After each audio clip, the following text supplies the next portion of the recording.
Hello everybody. Today we are going to set up metadata presets, import presets, a battery name preset, filter presets to filter images, and export presets to put them onto your hard drive or desktop. Okay, so let's get started. Presets are a little bit like templates, so we can set something up that we can then reuse. So I'm going to start with the basic copyright and adding a file name to the metadata. So we're going to make a template into there. So we go click on the top. You're going to click metadata and then edit metadata presets. I'm working on PC here, but the same everything is applicable into Mac. The menus just look a little bit different. So I click on there and I go uncheck all, check none. And what I'm going to do now is I'm going to, so we're just going to fill in some description. So if you scroll down a little bit, there's the copyright and there's the creator underneath. Those are the fields that we fill in. So I'm just going to put my name here, change the copyright status to copyrighted. I'm going to go all rights reserved. And you can also, if you have a website, you can put a new website. I'm going to do the same underneath. So I put creator, I go Perth. And country, we can go Australia. And you can put your phone and email in, but if you do that, people might find you and ring you, which you might not want. Okay, so we filled in those fields, and now we're going to save this as a preset. So next time we don't have to do all that, we just do it once. So I'm going to go click on custom up the top. And go save current preset as new preset. I'm going to call this JR or basic copyright.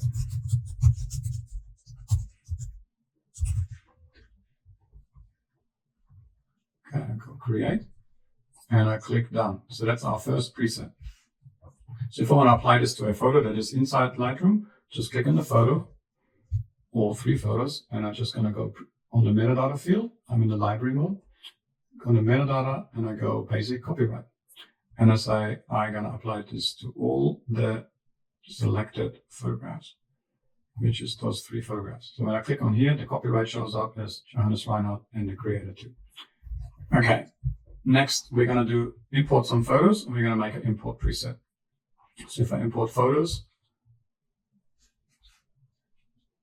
on the left, we're going to have the location that gets imported.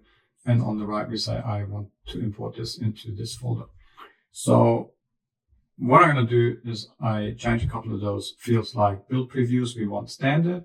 I don't want to suspect the duplicates. And I'm going to add my metadata field I just created. So basic copyrights on there.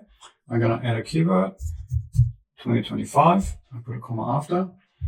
And I'm going to say, quite often this field is by date on default.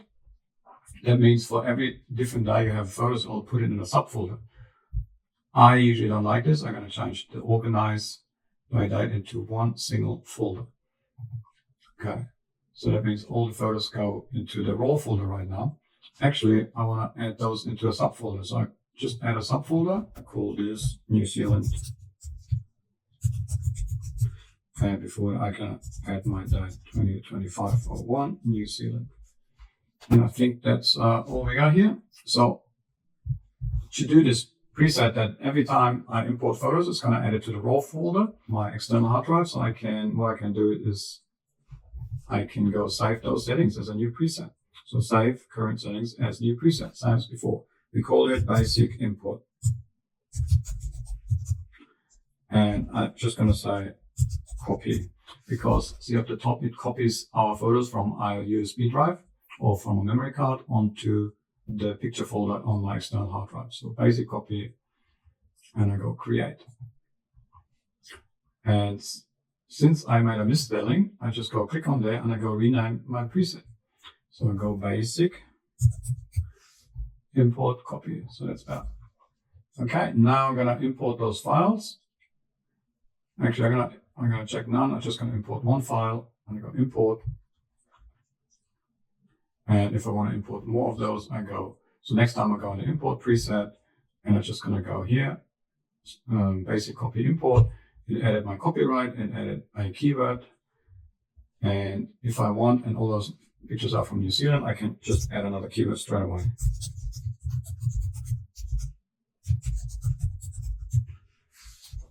Zealand mountains, and the rest is the same. I just double check everything, copy it from here to there, and I click import, and that's how quick you can import photos.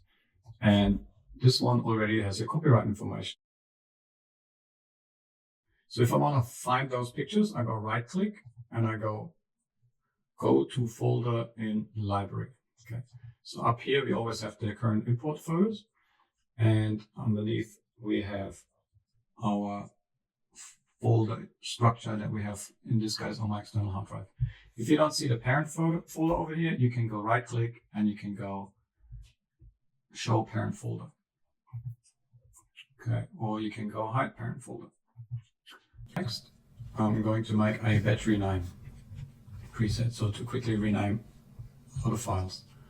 So I'm just going to select those files and I go onto library, and down here it says rename photos and it says F2. So you can also use the F2 key on your keyboard.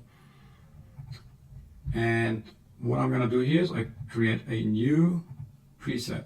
So I'm going to go edit, I go clear the fields, go backspace, and now I'm going to go the date. So date to year, for year, month, day. That's what I'm going to do. Year, month, day, and I go insert it up the top. And above it, you're going to see an example of how this file name is going to look. So it's 2025-01-06. So taking this photo on January 6, 2025. Then I do underscore, and now I'm going to add a sequence.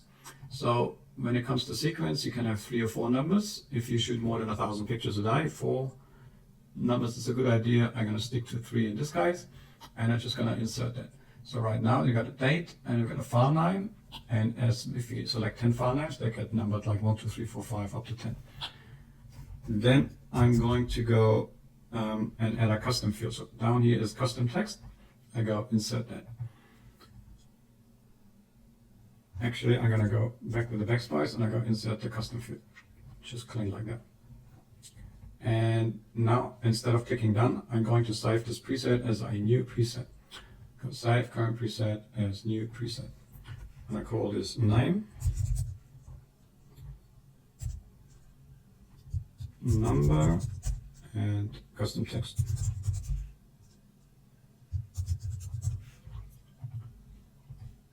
Click done, and down here I can create sample my custom text. So right now this will be untitled. That's not what we want. Maybe do underscore after, and then if we click OK, all those files get renamed. 2025-01, and then number 1, 2, 3, 4, and so on. You can also go, so here I had 14, so I'm going to go with 15. I go F2 or library rename photos. I'm going to start at 15 now, and I'm just going to give it custom text New Zealand and set for New Zealand. And I click OK, and then so if you have photos with a theme or a subject, you can just quickly add your title in the back, or or your model's name, or your shoot, or the client's name, that sort of thing. So that's all going to be really fast. So you can rename a ton of files, like you can rename 1,000 files in other hours with the same principle. So now, okay, so if you have your pictures rated, then you can apply quick filters by clicking rated. That gives it a 1-star plus rating. And now I'm just going to make a preset with 4-star rating. So 4-star, those are my better images. I can go 3-star, 2-star, 4-star. I can also go all just equal or less than equal, but I keep it at greater than equal, 4-star. And I'm going to click on here and make save current settings as new preset. Hit again. So you're going to call this 4-star. Click create. And so next time if I go filters off, I see all the photos. If I just want to see the good ones, I go click on the filter menu and click 4-star on top, and I'm just going to see my 4-star. If I want to add this to 5-star, I can do this very quick, or see the 3-star. So that's quite handy, right? But I want you to do another preset. I go filters off, and I go on the text attributes. So if you go text, and we're just going to go save current settings as new preset. And we're just going to call this text font create, and oops, I wrote this wrong again, so you can just go rename and call it text. Call it the way you want it. You don't have to necessarily stick to my naming convention. You can always choose your own names. The main thing is it makes sense to you. If I want to find some text, I just go click to the text field and I type say mountains. And then I see all the pictures that are tagged with the keyword of mountains. So you can have keywords and search for them, or even file names, very quickly in the text field. If you want to see all the photos again, you click filters off. Okay, say I want to export those raw files onto new JPEG files that I want to send to clients or post online. I'm just going to export them into JPEG files now. So I selected my files. Right now it's those 5 photos, and I click on the export in the library, not in develop. In develop, things look different. So in the library, I'm going to click export now, and then I make a new setting. So I'm going to save the photos onto the desktop. Here you choose the destination where you want the photos to be exported. You can put it in a subfolder. I'm going to call this full size. And I'm not going to rename the photos, I already did that. And here I'm going to go into file settings and I select JPEG. I'm going to make it quality of 90, that's very good. Color space we do sRGB, that's safe for web and safe for anyone really. And then we scroll down further to image sizing. I'm going to leave this, I'm going to change the dimensions here to long side, but I'm going to untick this again for later. I'm going to go 300 pixels per inch. Include the metadata. We don't do a watermark, and I want to see the folders in Finder after, so you can go show in Finder or in Explorer if you're on Windows. And instead of clicking export, I'm going to first add the preset. So I click on add, make sure it's on user preset, so it says in here, and I go full size JPEG sRGB. Click create. So now I can export my photos in full size as RGB. So that's really good. I'm just going to do that, and now I'm going to export them into a 3000 pixels length photo. So I keep everything like full size, change this to 3000 pixels.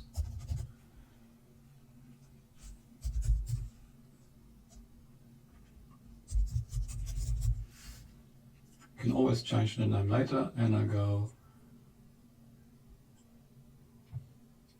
resize to long edge 3000 pixels.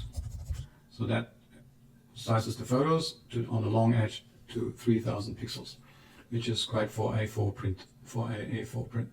Okay, I'm going to actually sharpen this one a little bit, sharpen standard, that'll be good, and show an Explorer again. So now I'm going to add, and I'm going to call this, here's all the pixels.